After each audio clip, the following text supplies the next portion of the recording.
Welcome back, kitchen table wizards. Welcome back, deck viewers from all over the world. I am really happy today, and you know why I'm happy? Well, two reasons. Reason number one, I have my intern back. Exams are over, so welcome back, Camille. My name's Tanya. Okay. And the second reason that I'm happy is because we have a great deck for you today. We have ultimate jank, we have ultimate combo, we have Godzillas, we have fat dinosaurs, we have a bunch of worms, we even have a super boar. So it's going to be awesome.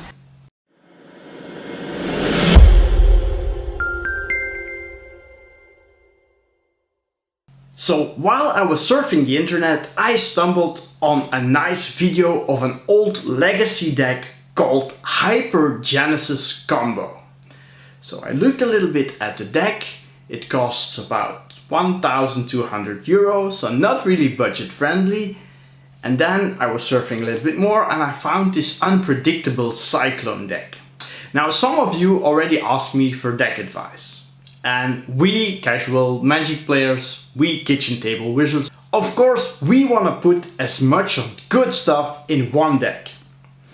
Now that could be a problem because then your deck will become very inconsistent and you'll get hit by the berang-berang very hard. Berang-berang. Berang-berang. Otter alias berang-berang. Ini bagaimana berang-berang itu? So be careful for that. My advice is don't be too greedy. Choose one team, build around it, make a nice deck, nice and streamlined. Except today this is not what we're going to do. Today we will go super greedy.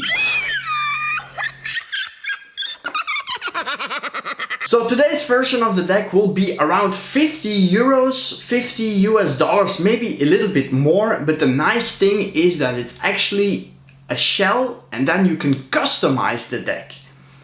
And if you want a little bit of help to buy this deck or to buy some other cards, well, we have good friends at Card Market over here and they really like what we do and they say, Bram, you and your fans, you deserve a little bit of a pat on the back. You deserve some vouchers. So at the end of the video, I will give away a voucher. And of course, if you like to participate, the only thing you have to do is subscribe to my channel and leave a comment which is your favorite big magic creature that you would put in this deck. Now normally this is the time I take out my sunglasses, I wear a nice jacket and we'll talk flavor, we'll talk about basic lands, but this is not what we're going to do today. Because you're still attentive, you're still awake, you're not falling asleep yet. No. So I'm going to use your energy to explain a little bit how this works. Because you have to understand it to really see the power of the deck. So very important is that we'll play one card that costs less than 3 mana in this deck. And we're going to play 3 copies of the card. And there is a specific reason for this. The card I'm talking about is called Hypergenesis. Now it doesn't have any casting cost. So the rules say its casting cost is actually 0. But normally when you have it in your hand, you can only cast it with its mechanic called Suspend. Now, in this deck we have a little trick to circumvent this. We play 8 cards that cost 3 mana and that have the Cascade mechanic. Now let me explain what it means. Whenever you cast a spell, exile cards from the top of your library until you exile a non-land card that costs less. So the only card that you're going to find is, you guessed it, Hypergenesis. And then you may cast this spell without paying its mana cost. So Hypergenesis tells us, starting with you, each player may put an artifact, creature, enchantment or land card from their hand onto the battlefield. Repeat this process until no one puts a card onto the battlefield. So if we cascade into Hypergenesis, we, meaning the player and its opponent, can put in, each taking turns, a land, a creature, artifact or enchantment, and put it into the battlefield. You or your opponent can even skip putting one of these cards onto the battlefield, but if we both decide not to put any cards in, the effect is done. Now what happens afterwards? Well, when the card is placed, the enter the battlefield triggers of the cards will happen. And I made a small slide to explain how it works. If it's your turn when you play the Hypergenesis, you choose first the order of the triggers and then they resolve first.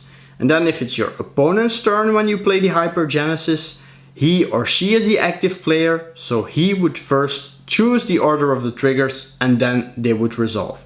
Now, important to note is that nothing resolves before all permanents are put into play. So you can't draw additional cards to play with Hypergenesis during the spell, for example. So, are you still following? Good, because now you understand how we are going to put some big fat creatures into play on turn 3 or maybe turn 4. And of course we also hope that our opponent is not playing any Eldrazi or any bounce. Now, as I told you in the beginning, this deck is very expensive, but our deck is going to be a lot cheaper, around 50 euros. And that's also because I decided to include another crazy card, the Unpredictable Cyclone. So let's look at this card.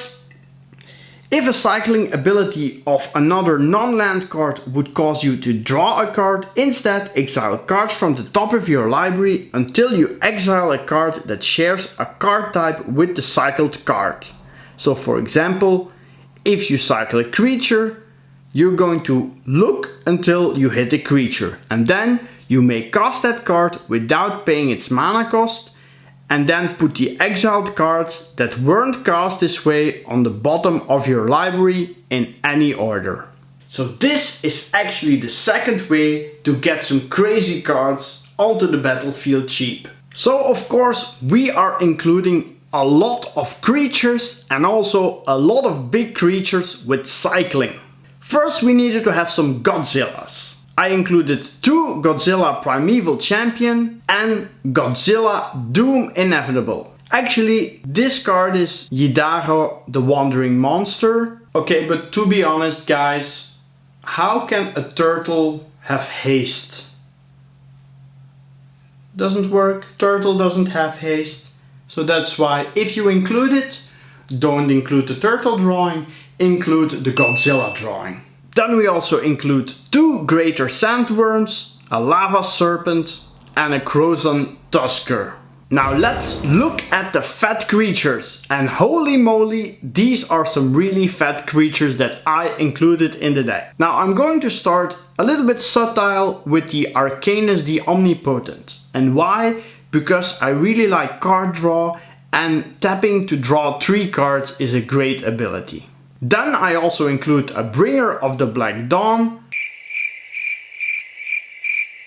to help me search for other cards and put them on top of the library. I was talking about a big boar, well here is the Entrace Forerunners, and I also included Mr. King Kong Kogla the Titan Ape. If you like 8 mana creatures that do crazy things, check out Magmatic Force. And of course I needed to include the crazy elephant, Terastodon. Now my deck mainly has a dragon package, but in the maybe board I put in some different ideas for you to brew around. I play 7 dragons in the deck. Carthus Tyrant of Junt gives all my dragons haste, and I like that because I can attack immediately with Darigas, who also has haste himself, but also with a Bogarden Hellkite, a Dracuset, a Dragon Mage, which also can help us draw cards, and an Artarka World Render that gives all our dragons double strike. Now if you talk dragons and you have a little bit of budget left, do include the Dragon. This guy costs 9 mana, it's a 10/10, and whenever 1 or more dragons you control attack, draw that many cards, and you may put a permanent into the battlefield. How great is this? Now these were the creatures, now let's head into the enchantments. You already know I play 4 Unpredictable Cyclones, while I also included 2 Teamer Ascendancy to draw a lot of cards and to give all my creatures haste. Now it's time to look at the lands. Now, because we're talking big creatures, I had to think about Arcoria and these beautiful 3 lands that Alenia Danner has drawn for us. A great forest, island and mountain, and I play 3 of them each. Then I also play some tri-lands. I play 2 Frontier Bivouacs, 2 Crumbling Necropolis and 2 Opulent Palace. And for all those people who complain fetch lands are too expensive, well, have a look. This Rocky Tar Pit and Mountain Valley, they cost under $1 and they just do the same thing. They just come into the battlefield tapped and we keep it casual so we don't complain about it. Great cards for no money. To finish up, I also included some lands to search for our little cheap fetch lands, 2 Cinder Glades, 2 Sunken Hollows and a Smoldering March. So this was the deck. The best way is of course that you have an opening hand with 3 lands and a Cascade spell and maybe some fat creatures, and then you can definitely go off on turn 3 and hopefully your opponent doesn't have too many big Eldrazi in their hand as well. Now before we finish, of course we need to talk about the power rankings. So this is a really powerful deck. It's quite complex because you have to know a little bit how the combos work and how the triggers work. It is quite consistent because I've put 8 cards with Cascade in it and they will always find some big creatures and Hypergenesis. And it's also an offensive deck. You're not going to defend with this, you're going to attack with big creatures and try to kill your opponent as quickly as possible. I think it's a really fun deck to play, also because your opponent also can put things in the battlefield, and I think it's definitely value for money. Now let's look at the metagame review and see how the deck does against other decks. This deck works great against creature decks for the simple reason that our creatures are much bigger. Against aggressive and mid-range deck, it definitely is an 8, and the only problem is against control, because you don't want the control player to counter your Hypergenesis or your unpredictable Cyclone. Against combo decks, you don't have any disruption, but you'll probably be fast enough that you can outplay another combo deck. Now I told you that you can put a lot of different themes in this deck. I built it mostly around dragons, but let's see what's in your shell. So, you swap the dragons for example for fat angels and include Akroma, Avacyn and Angel of Despair. You want fat Eldrazi? A lot of big Eldrazi work amazingly well in this deck too.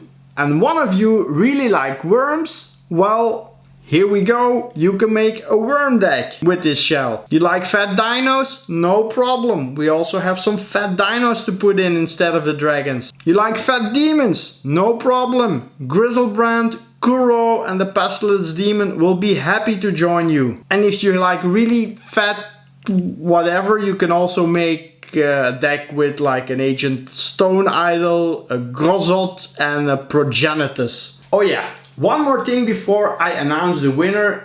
Because we have some big fat creatures in the deck, I asked my intern also to find a sponsor for this deck. Mainly a food related sponsor. Now let's see what Camille has come up with. So Camille, what did you have for us in store? Tanya, my name is Tanya. Yes, intern, what do you have for us? So, special car because even fat monster needs to stay healthy. I don't think we can sell this one to Kuro the Pit Lord. Do you have an alternative? I think option number 2 is good. The heart attack grill diet is not for everyone. Side effects may include sudden weight gain, repeated increase of wardrobe size, back pain, male breast growth, loss of sexual partners, lung cancer, tooth decay, liver sclerosis, stroke, And an inability to see your penis. Yes, much better. Let's go with that. Just call the manager and say that we have some demons and some fat dragons that are interested. Okay. Okay, now let's head to our real sponsor. Who has won the voucher this week? Dracos Diabolis. I guess you are going to make a mix of dragons and demons, right? Check out the link in the description below and contact me through Card Market. And to all the other ones that are still watching, thank you for convincing the YouTube algorithm that this video is worth it. And as always, keep it casual.